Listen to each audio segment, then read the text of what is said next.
سورہ ہود کے 8ویں رکوع میں جو مضمون چل رہا تھا، حضرت شعیب علیہ السلام اور ان کی قوم کے مابین جو رد و قدح کی تفصیل بیان ہو رہی تھی، اس میں ایک اہم نقطہ آیا ہے وَيَا قَوْمِ لَا يَجْرِمَنَّكُمْ شِقَاقِي، اور دیکھو اے میری قوم کے لوگو، تمہیں میری دشمنی، میرا ذاتی بغض اس بات پر آمادہ نہ کر دے کہ تمہارا وہ انجام ہو جائے ان یصیبکم مثل ما اصاب قوم نوح، کہ تم پر بھی وہی عذاب آئے اللہ کا جیسا کہ آیا تھا قوم نوح پر، او قوم ہود، او قوم ہود، یا جو آیا تھا قوم ہود پر، او قوم صالح، یا جو آیا تھا قوم صالح پر، وما قوم لوط منکم ببعید، اور قوم لوط تو تم سے زیادہ دور بھی نہیں۔ یہ چار جو ہیں قوموں کے اوپر عذاب آ چکا تھا حضرت شعیب علیہ السلام کی قوم پر عذاب آنے سے پہلے، حضرت نوح، حضرت ہود، حضرت صالح، اور جہاں جن شہروں تک حضرت لوط علیہ السلام بھیجے گئے، یعنی سدوم اور عامورہ کی بستیاں۔ اور یہ جو بستیاں تھیں دونوں جن پر عذاب آیا ہے، بعید ہونے کا معاملہ ان کا دونوں اعتبار سے ہے، زمانی اعتبار سے بھی، مکانی اعتبار سے بھی۔ جغرافیے میں بھی ہم نے دیکھ لیا کہ خلیج عقبہ کے مشرقی ساحل کے ساتھ جو ہے علاقہ جو ہے یہ تھا کہ جو اصحاب مدین کا ہے، جن میں شعیب بھیجے گئے، ان سے ذرا ہٹ کر مشرق میں جو ہے بحیرہ بردار ہے، اور بحیرہ بردار کے ساحل کے اوپر یہ شہر آباد تھے۔ تو جغرافیائی اور زمینی اعتبار سے بھی فاصلہ نہیں ہے، زمانی اعتبار سے بھی زیادہ فصل نہیں ہے۔ اور اگرچہ بعض لوگوں کا خیال یہ ہے کہ حضرت موسیٰ علیہ السلام جب مدین گئے تھے، مصر سے اپنی جان بچا کر نکلے تھے، تو پھر وہاں جس شیخ کے پاس وہ رہے ہیں اور جس کی بیٹی سے پھر انہوں نے شادی کی ہے، اس کے بارے میں لوگوں نے یہ خیال ظاہر کیا کہ وہ حضرت شعیب تھے۔ مجھے اس سے سختی سے اختلاف ہے، اور مجھے ان لوگوں کی رائے سے اتفاق ہے جو سمجھتے ہیں کہ یہ ممکن ہی نہیں ہے۔ حضرت شعیب کی قوم کے اوپر جو عذاب آ چکا تھا، اس کے بعد جو لوگ بچے کھچے وہاں آباد تھے، ان میں کوئی نیک آدمی تھا کہ جس کے پاس حضرت موسیٰ علیہ السلام کا جانا ہوا ہے۔ لیکن یہ کہ بہرحال اتنا فصل کوئی ہزاروں برس کا نہیں ہے ان کے مابین، سینکڑوں برس کا بھی شاید نہ ہو، قریب کا ہے معاملہ، زمانی اعتبار سے بھی اور زمینی اعتبار سے بھی۔ اب جو نقطہ اس میں اہم ہے وہ یہ ہے کہ بسا اوقات کسی شخص کو کسی داعی حق سے ذاتی پرخاش ہوتی ہے، کوئی ذاتی بغض ہے، کوئی ذاتی دشمنی ہے، کسی سبب سے ہے، اس کے نفسیاتی اسباب ہو سکتے ہیں اور بہت سے اسباب ہو سکتے ہیں، اور صرف ایک ذاتی پرخاش کی وجہ سے وہ اس کی دعوت کو رد کرتا ہے، اس کی مخالفت پر کمر بستہ ہو جاتا ہے، اس کی دشمنی اختیار کرتا ہے۔ نتیجہ کیا ہے؟ اس کا کچھ نہیں بگاڑتا، اپنے آپ کو برباد کر لیتا ہے، اپنی تباہی کو دعوت دیتا ہے۔ تو اے میری قوم کے لوگوں، میری زدم زدہ میں تم کہیں اس انجام سے دوچار نہ ہو جانا، ایسا نہ ہو کہ میرا بغض اور میری عداوت جو ہے وَيَا قَوْمِ لَا يَجْرِمَنَّكُمْ شِقَاقِي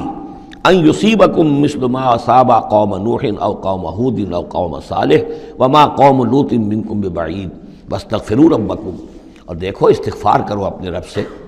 ثُمَّ تُوبُوا إِلَيْهِ، پھر اس کی طرف رجوع کرو، اس کی طرف آگے بڑھو، اس کی اطاعت کرو، اس کی فرمانبرداری کرو۔ ان ربی رحیم ودود، یقیناً میرا رب رحیم بھی ہے، ودود بھی ہے، محبت فرمانے والا ہے۔ قالوا یا شعیب ما نفقہ کثیرا مما تقول، انہوں نے کہا کہ اے شعیب تم جو کچھ کہتے ہو اس کی اکثر بات تو ہماری سمجھ میں نہیں آتی، کیا کہہ رہے ہو تم؟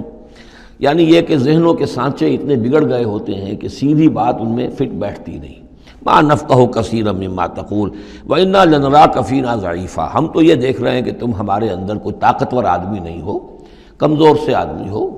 ہم تو دیکھتے ہیں کہ تمہارے پاس کوئی قوت نہیں ہے۔ لولا رہتک، اگر نہ ہوتا تمہارا خاندان، لرجمناک، تو ہم تجھے کبھی کا سنسار کر چکے ہوتے۔ اب یہ بات بہت اہم ہے اس وقت، اصل میں یہ جو صورت مکی نازل ہو رہی ہیں، جو حضور کی دعوت اور تحریک جس دور سے گزر رہی تھی اور جو کچھ ہو رہا تھا، وہ اس کا ایک عکس سابقہ انبیاء اور رسل کے حالات میں بھی جو ہے تو وہ اسی دور کی مناسبت سے وہی باتیں نمایاں کی جاتی ہیں۔ یعنی جو تکرار ہوئی ہے ان رسولوں کے حالات کی، وہ تکرار محض نہیں ہے، بلکہ ہر جگہ پر جس دور میں وہ صورت نازل ہو رہی ہے جن میں ان کا تذکرہ ہو رہا ہے، اس دور میں جو خاص مسائل ہیں کہ جو درپیش ہیں محمد الرسول اللہ صلی اللہ علیہ وسلم اور آپ کے صحابہ کو، تو ان کے مناسبت سے جو ہدایت ہے، دل جوئی ہے، مسلمانوں کے لیے رہنمائی ہے، وہ حصہ ان رسولوں کی تعلیمات اور تاریخ کا بیان کیا جاتا ہے۔ اب یہاں مکے میں بھی شکل یہ ہو چکی تھی کہ بقیہ سب قریش جو ہیں وہ حضور کے خلاف جو ہیں سخت غیظ اور غضب کے اندر مبتلا تھے، لیکن چونکہ حضور کے چچا ابو طالب یہ خاندان بنی ہاشم کے سردار تھے، اور انہیں ذاتی محبت تھی، وہ چاہے ایمان نہیں لائے حضور پر صلی اللہ علیہ وسلم، لیکن ذاتی محبت انہیں اتنی تھی کہ انہوں نے آخری وقت تک سپورٹ کیا ہے۔ اور قبائلی زندگی میں یہ ہوتا ہے کہ اگر کہیں کسی ایک خاندان کے کسی فرد کے اوپر کوئی ہاتھ اٹھایا جائے تو پھر وہ خاندان انتقام لیتا ہے۔ اس کا مطلب یہ ہوتا کہ وہ حضور کے خلاف وہ کوئی اقدام کرتے ہیں تو گویا کہ ان فائٹنگ شروع ہو جائے گی، داخلی خانہ جنگی شروع ہو جائے گی بنو ہاشم کی، ان لوگوں کے خلاف کہ جو حضور کو کوئی غضب پہنچائیں، نقصان پہنچائیں۔ یہ تحفظ ملا ہوا تھا محمد الرسول اللہ صلی اللہ علیہ وسلم کو اللہ تعالیٰ کی طرف سے۔ اگر خدا نہ خواستہ ابو لہب ہوتا اس سردار، تو کبھی کا حضور کے خلاف کوئی نہ کوئی اقدام وہ کر چکے ہوتے، لیکن چونکہ خاندان بنی ہاشم کی سرداری اس وقت تھی ابو طالب کے پاس، اور انہیں دلچسپی تھی اور محبت تھی، شفقت تھی حضور کے ساتھ، بلکہ کچھ عرصہ جو ہے حضور ان کے سائے عاطفت کے اندر انہوں نے گزارا بھی تھا۔ اس وجہ سے تو یہ نقشہ دکھایا جا رہا ہے کہ آج قریش کے مقابلے میں جس طریقے سے کہ بنو ہاشم کی سپورٹ اور حفاظت جو ہے وہ حضور کے لیے اللہ تعالیٰ نے اسے قلعہ بنا دیا ہے، یہی معاملہ اس وقت تھا کہ حضرت شعیب کا بھی خاندان ان کا پشت بنا تھا۔ وَلَوْلَا رَحْتُكَ، اگر تمہارا خاندان تمہارا پشت بنا نہ ہوتا اور تمہارا ساتھ نہ دے رہا ہوتا، لَرَجَمْنَاكَ، ہم کبھی کہ تمہیں سنسار کر چکے ہوتے۔ وَمَا أَنْتَ عَلَيْنَا بِعَزِيزٍ، اور ذاتی طور پر تم ہم پر کوئی بھاری نہیں ہو، تو تمہاری کوئی حیثیت نہیں ہے۔ قَالَ يَا قَوْمِ رَحْتِي أَعَزُّ عَلَيْكُم مِّنَ اللَّهِ، انہوں نے کہا اے میری قوم کے لوگوں، کیا میرا یہ خاندان تم پر زیادہ بھاری ہے اللہ سے؟ میرا پشت پناہ تو حقیقتاً اللہ ہے، تم اللہ سے نہیں ڈرتے، میرے خاندان سے ڈرتے ہو۔ رحتی اعز علیکم من اللہ واتخذتموہم وراءکم ظہریا، اللہ کو تو تم نے اپنی پیٹھوں کے پیچھے پھینکا ہوا ہے، بھلایا ہوا ہے۔ یہ بھی بہت ہی اہم نفسیاتی نکتہ ہے۔ ہوتا یہ ہے کہ ہم دنیا میں ایسے مگن رہتے ہیں کہ اللہ کو ماننے کا عقیدہ تو ہے، لیکن اللہ مستحضر نہیں رہتا، یاد نہیں رہتا۔ یہ ہمارا پورا دنیا کا کاروبار چل رہا ہے، کاز اینڈ ایفیکٹ، علل ہیں، اسباب ہیں، ان کے نتائج نکل جاتے ہیں۔ تو جو کاز اینڈ ایفیکٹ کا جو سلسلہ چل رہا ہے، ہم اس میں اتنے گم ہوتے ہیں کہ مسبب الاسباب جو ہے وہ نگاہوں کے سامنے رہتا ہی نہیں۔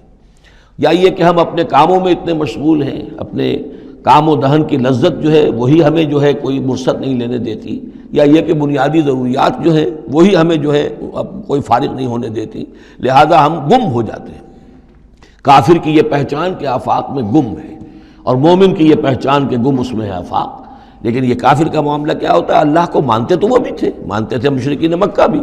مانتے تو سب تھے اللہ کو، لیکن یہ کہ اللہ کو تو انہوں نے اوجھل کیا ہوا تھا، آنکھ اوجھل پہاڑ اوجھل۔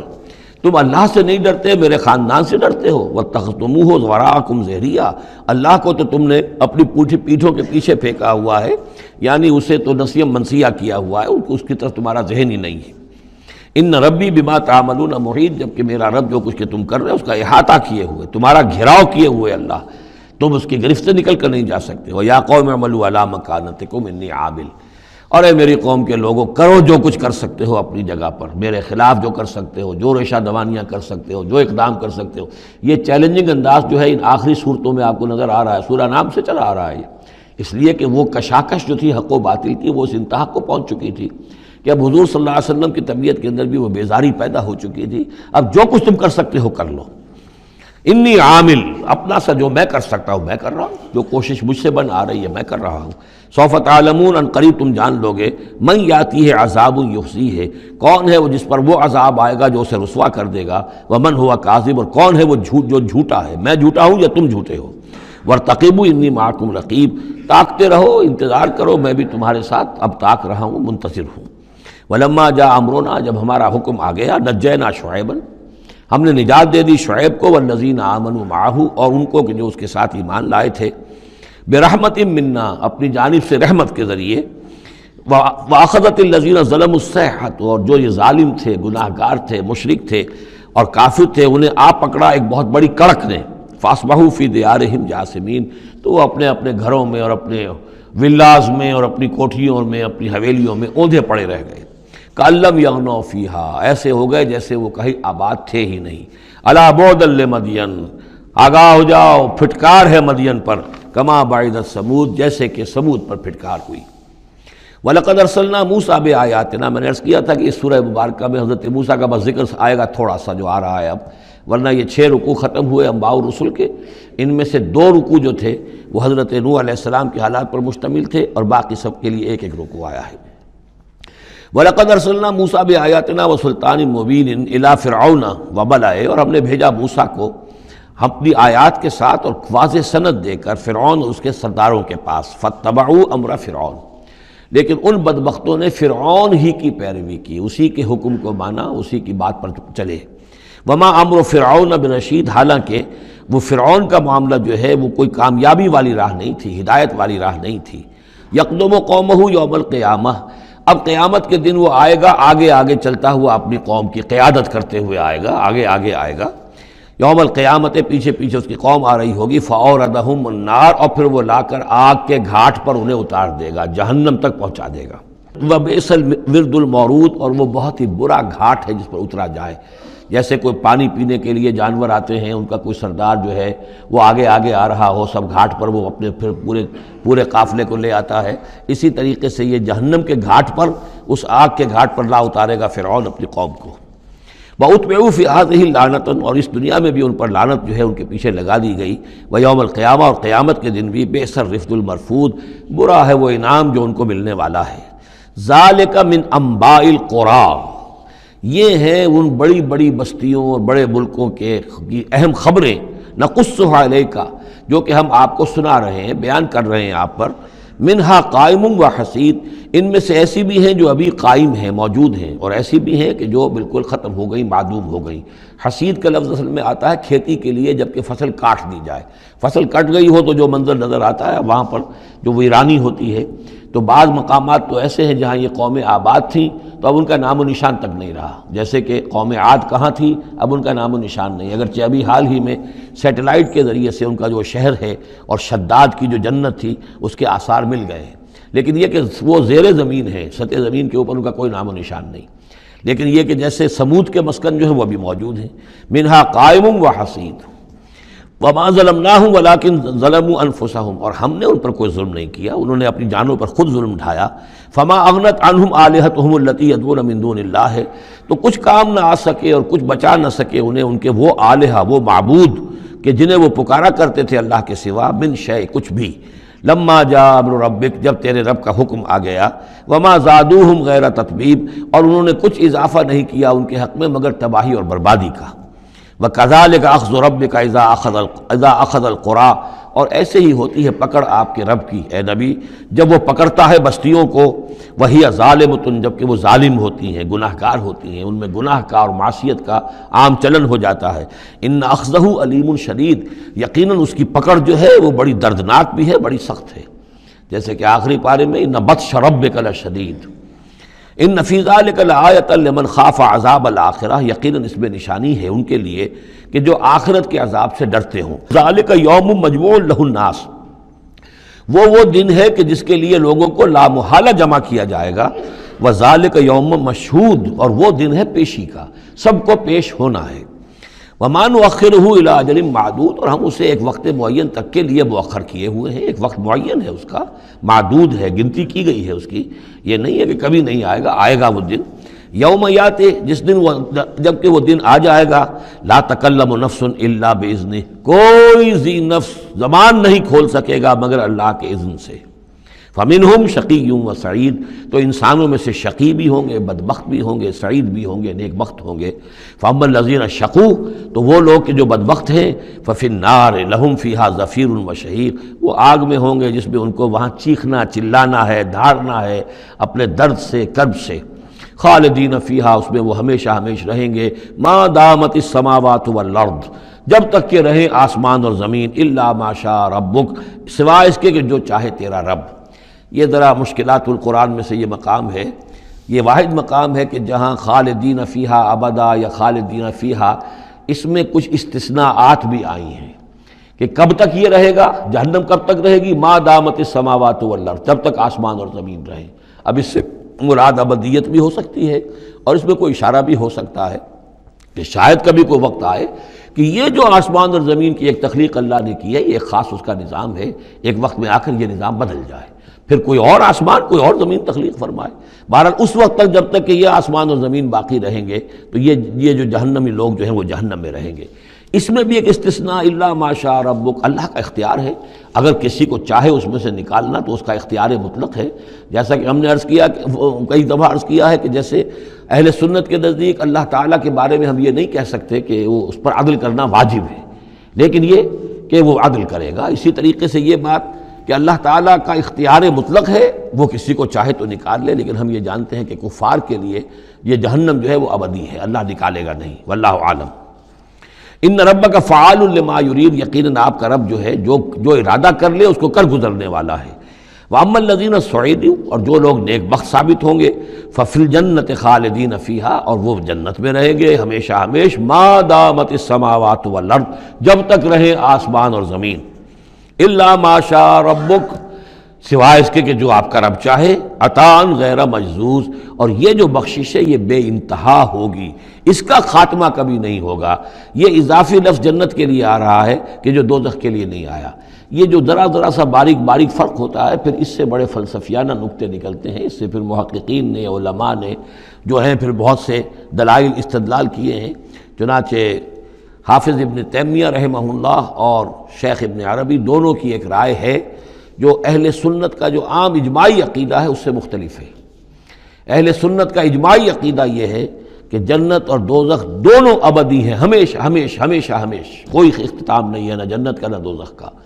لیکن امام ابن تیمیہ رحمہ اللہ اور شیخ اکبر جو صوفیاء کے ہیں، شیخ ابن عربی، اگرچہ ان دونوں میں بڑی بود ہے بہت سی چیزوں کے اندر، اور امام ابن تیمیہ جو ہے وہ بہت ہی سخت تنقید کرتے ہیں اور سخت الفاظ استعمال کرتے ہیں شیخ ابن عربی کے لیے، محی الدین ابن عربی، لیکن یہ کہ اس معاملے میں ان دونوں کی رائے ایک ہے، اور وہ یہ ہے کہ جنت تو ابدی ہے، دوزخ ابدی نہیں ہے۔ ایک وقت آئے گا، چاہے وہ ارب سال کے بعد آئے، وہ ابد ہمارے اعتبار سے ابدی ہو، ہمارے اعتبار سے انفائنائٹی ہوگا، لیکن یہ کہ ایک وقت آئے گا کہ جہنم ختم ہو جائے گی۔ یہ ان کی رائے ہے، واللہ اعلم۔ فلا تک فی مریۃ مما یعبد ہؤلاء، تو تمہیں کوئی شک نہ رہے ان چیزوں کے بارے میں جن کو یہ لوگ پوج رہے ہیں۔ ما یعبدون الا کما یعبد آباؤہم، نہیں پوج رہے یہ مگر ایسے ہی جیسے کہ ان کے آباء و اجداد پوجتے رہے ہیں من قبل، اس سے پہلے۔ وَإِنَّا لَمُوَفُّوهُمْ نَصِيبَهُمْ غَيْرَ مَنْقُوصٍ، اور ہم انہیں ان کا جو اجر اور ثواب اور ان کا بدلہ ہے، حق ہے، پورا دے دیں گے بغیر کسی کمی کے۔ وَلَقَدْ آتَيْنَا مُوسَى الْكِتَابَ فَاخْتُلِفَ فِيهِ، اور موسیٰ کو ہم نے کتاب دی تھی، پھر اس میں اختلافات پیدا کر دیے گئے۔ وَلَوْلَا كَلِمَةٌ سَبَقَتْ مِنْ رَبِّكَ لَقُضِيَ بَيْنَهُمْ، اور اگر نہ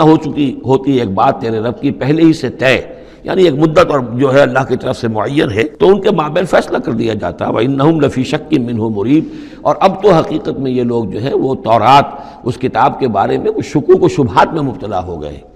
یہ بات جو ہے سورہ شورى میں کھل کر آئے گی کہ رسولوں کو جو کتابیں دی جاتی ہیں ان کے وارث بنتی ہے پھر ان کی امت، اور جب یہ اس امت کے اندر جب زوال آتا ہے، اضمحلال آتا ہے، بے عملی آتی ہے، تو اس بے عملی کے نتیجے میں پھر ایک نتیجہ یہ نکلتا ہے کہ پھر کتاب کے بارے میں بھی یقین پورا ان کے اندر نہیں رہتا کہ یہ واقعتاً اللہ کی کتاب ہے، بلکہ اس کے بارے میں بھی ان کے اندر شکوک و شبہات پیدا ہو جاتے ہیں۔ وَإِنَّ كُلًّا لَمَّا لَيُوَفِّيَنَّهُمْ رَبُّكَ أَعْمَالَهُمْ، اور لازماً یہ جتنے بھی لوگ ہیں ان سب کو اے نبی آپ کا پروردگار ان کے اعمال کا پورا اجر دے گا، بدلہ دے گا۔ إِنَّهُ بِمَا يَعْمَلُونَ خَبِيرٌ، جو کچھ یہ کر رہے ہیں وہ اس سے باخبر ہے۔ فَاسْتَقِمْ كَمَا أُمِرْتَ وَمَنْ تَابَ مَعَكَ، تو اے نبی آپ ڈٹے رہیے جیسا کہ آپ کو حکم ہوا ہے، اور جو لوگ بھی جنہوں نے توبہ کی ہے آپ کے ساتھ، یعنی توبہ کی ہے، وہ شرک سے باز آئے ہیں، کفر کو چھوڑا ہے، ایمان لائے ہیں، پلٹ آئے ہیں آپ کے ساتھ، وَلَا تَطْغَوْا، اور اب آگے نہ بڑھیے، حد سے تجاوز نہ کیجیے۔ یہ تجاوز یہ بھی ہو سکتا ہے کہ عذاب کی جلدی کریں، کہ جلدی اب اللہ تعالیٰ فیصلہ چکا دیں۔ تجاوز یہ بھی ہو سکتا ہے کہ کہیں غصے میں آ جائیں اور لوگوں کی مخالفت کے اوپر جو ہے وہ اپنا جو حلم جو ہے اس کا دامن ہاتھ سے چھوڑ بیٹھے، تو یہ مختلف چیزیں ہو سکتی ہیں۔ انہ بما تعملون بصیر، جو کچھ تم کر رہے ہیں اسے بھی اللہ دیکھ رہا ہے، جو کچھ وہ کر رہے ہیں اسے بھی دیکھ رہا ہے، اس کو ان کی سزا دے گا، تمہیں تمہارا اجر و ثواب دے گا۔ ولا ترکنوا الی الذین ظلموا، اور دیکھو ان ظالموں کی طرف کوئی جھکاؤ پیدا نہ ہو جائے تمہارے اندر، رشتہ داری کی وجہ سے، دوستی کی وجہ سے، تمہاری ان کے ساتھ جو پرانے مراسم چلے آ رہے ہیں، اگر کہیں اس کی وجہ سے تم ان کے ساتھ جھک جاؤ گے، فتمسکم النار، تو تمہیں بھی آگ پکڑ لے گی، وما لکم من دون اللہ من اولیاء، اور پھر تمہیں اللہ سے بچانے والے کوئی حمایتی نہیں ہوں گے، ثم لا تنصرون، پھر تمہاری مدد نہیں کی جائے گی۔ وَأَقِمِ الصَّلَاةَ طَرَفَيَ النَّهَارِ وَزُلَفًا مِّنَ اللَّيْلِ، اور اے نبی نماز کو قائم رکھیے۔ اب یہ سارے خطابات آپ دیکھ رہے ہیں کہ بظاہر واحد کے صیغے میں حضور سے ہو رہے ہیں، لیکن یہاں پر خطاب امت سے ہے، مسلمانوں سے ہے، حضور کی وساطت سے اہل ایمان جو ہے وہ مخاطب ہیں۔ نماز قائم رکھو، دن کے دونوں طرف، فجر ہے ادھر مغرب ہے یا عصر ہے، یہ نہار کا دو طرف جو ہے وہ تو فجر اور عصر شمار ہوں گے، وَزُلَفًا مِّنَ اللَّيْلِ، اور کچھ ٹکڑے رات کے۔ اب مغرب عشاء کو بھی ہم شمار کر سکتے ہیں رات میں، تو اس طریقے سے یہ مختلف، شروع میں جیسے اوقات آئے ہیں تو ان میں ابھی پوری طریقے سے 5 نمازوں کا نظام نہیں تھا، وہ تو سن 11 نبوی میں جبکہ یہ معراج ہوئی ہے اس وقت پھر 5 نمازوں کا نظام آیا ہے، ورنہ پورے مکی دور کے 10 برس بلکہ 10.5 برس تک وہ نمازوں کا نظام ایسا ہی تھا کہ کبھی صبح شام کی بات کہہ دی ہے، صبح شام کرو، اور یا یہ کہ سورہ بنی اسرائیل میں بھی ایک بات آ جائے گی وہ وہاں پڑھیں گے۔ وَأَقِمِ الصَّلَاةَ طَرَفَيَ النَّهَارِ وَزُلَفًا مِّنَ اللَّيْلِ إِنَّ الْحَسَنَاتِ يُذْهِبْنَ السَّيِّئَاتِ، یقیناً نیکیاں بدیوں کو دور کر دیتی ہیں۔ ذَلِكَ ذِكْرَىٰ لِلذَّاكِرِينَ، اور یہ یاد دہانی ہے یاد رکھنے والوں کے لیے۔ وَاصْبِرْ فَإِنَّ اللَّهَ لَا يُضِيعُ أَجْرَ الْمُحْسِنِينَ، اور صبر کیجئے، اور اللہ تعالیٰ محسنین کا، نیکی کرنے والوں کے صبر کو ضائع نہیں کرتا۔ فَلَوْلَا كَانَ مِنَ الْقُرُونِ مِن قَبْلِكُمْ أُولُو بَقِيَّةٍ، تو کیوں نہ ایسا ہوا کہ ہوتے ان قوموں میں جو تم سے پہلے تھیں ایسے اولو بقیہ ہوتے، ایسے حق کے علمبردار ہوتے، ینہون عن الفساد فی الارض، کہ جو لوگوں کو اپنی اپنی قوموں کو روکتے رہتے زمین میں فساد مچانے سے، الا قلیلا ممن انجینا منہم، سوائے اس کے کہ کچھ کم ہوئے، بہت تھوڑے لوگ ہوئے جن میں سے کہ ہم نے بچا لیا۔ یعنی جو لوگ بھی نہیں منکر کرتے رہے، روکتے رہے، بدی سے روکتے رہے، کفر سے روکتے رہے، شرک سے روکتے رہے، ان کے بارے میں بار بار یہ بات آ رہی ہے کہ اللہ تعالیٰ ان کو بچا لیتا ہے۔ وَاتَّبَعَ الَّذِينَ ظَلَمُوا مَا أُتْرِفُوا فِيهِ، اور وہ لوگ کہ جنہوں نے گناہ کی روش اختیار کی، وہ تو انہوں نے پیروی کی اپنی اسی چیزوں کی جس میں کہ ان کو ساز و سامان دیا گیا تھا، عیش جو ان کو دے دیا گیا تھا، کانوا مجرمین وکانوا مجرمین، اور یقیناً وہ مجرم تھے۔ وما کان ربک لیہلک القری بظلم، اور آپ کا رب بستیوں کو ظلم کے ساتھ ہلاک کرنے والا نہیں ہے کہ بغیر ان کی یعنی خرابی کے اعمال کے، بغیر ان کے جرائم کے ان کو ایسے ہی ہلاک کر دیتا۔ وما کان ربک لیہلک القری بظلم واہلھا مصلحون، جبکہ اس میں بسنے والے لوگ جو ہیں وہ مصلح ہوں، اچھے کردار کے لوگ ہوں، اصلاح کرنے والے ہوں، صالح ہوں۔ وَلَوْ شَاءَ رَبُّكَ لَجَعَلَ النَّاسَ أُمَّةً وَاحِدَةً، اور اگر اللہ چاہتا، آپ کا رب چاہتا تو تمام نوع انسانی کو ایک ہی امت بنا دیتا۔ وَلَا يَزَالُونَ مُخْتَلِفِينَ، لیکن نہیں، یہ اختلاف کرتے ہی رہیں گے، انسانوں میں اختلاف ہمیشہ باقی رہے گا، صرف فرق یہ ہے کہ اختلاف کو ایک حد تک رکھا جائے، تفرقہ نہ ہو جائے۔ اختلاف اختلاف ہے، ایک رائے میری، ایک رائے آپ کی ہے، ٹھیک ہے،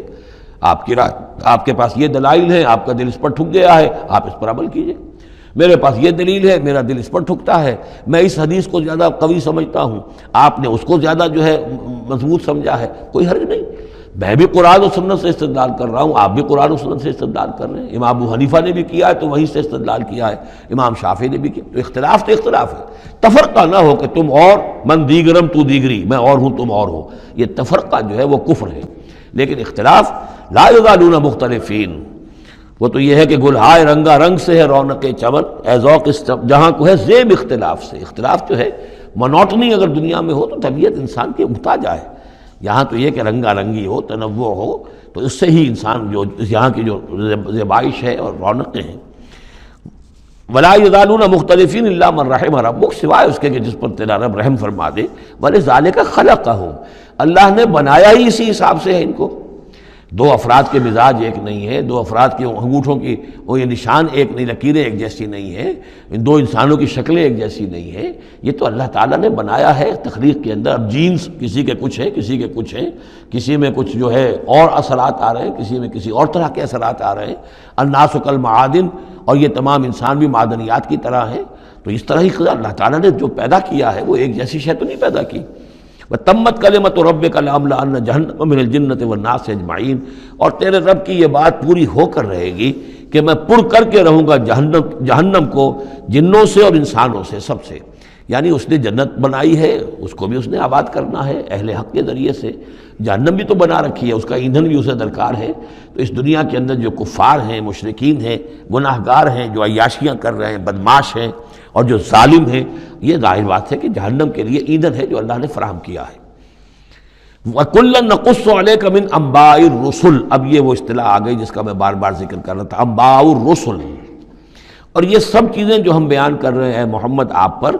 یہ رسولوں کی بڑی اہم خبروں میں سے ہیں. حضرت نوح، حضرت ہود، حضرت صالح، حضرت لوط، حضرت شعیب، حضرت موسیٰ، یہ حالات جو بیان کر رہے ہیں من انباء الرسل ما نثبت بہ فؤادک،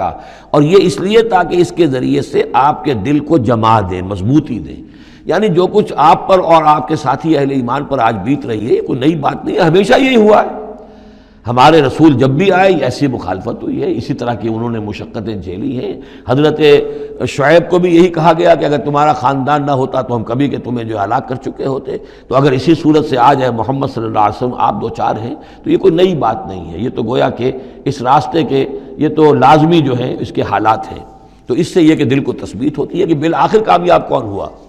آیا حضرت شعیب کی قوم کامیاب ہوئی یا حضرت شعیب کامیاب ہوئے؟ تو بالآخر کامیابی اے نبی آپ کی اور آپ کے ساتھیوں کی ہے. وَجَاءَكَ فِي هَذِهِ الْحَقُّ، اور اس قرآن میں یا اس سورہ مبارکہ میں